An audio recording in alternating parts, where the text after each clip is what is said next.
Hi guys, welcome back to my channel. I hope you guys are all good. So today I'm going to be doing an unboxing, a swatch, a trial, and a review on CRÈME Belle Enchanted Rose eyeshadow palette. With that being said, let's get started. So this is the front of the palette, and then this is the back, and it just states the ingredients.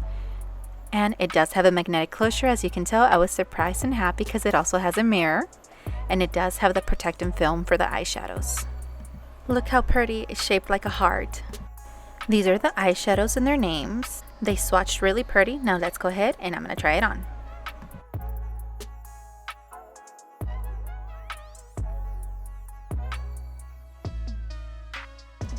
Here I'm just mixing some colors, and this is the final look, guys. What do you guys think?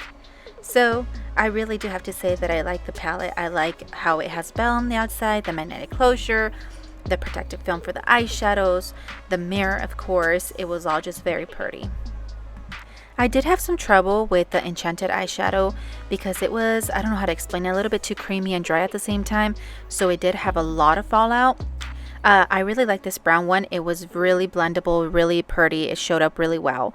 I liked all of them, but overall all of this eyeshadow palette was very pretty. So my final rating, I would give this a 3 out of 5.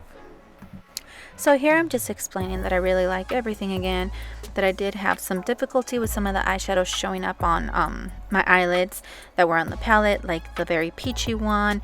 I had to go over them over and over to try and make them show up in my eyelid. I made it work. I like it. I recommend it. If you have the time, the means, the money, it's on you guys.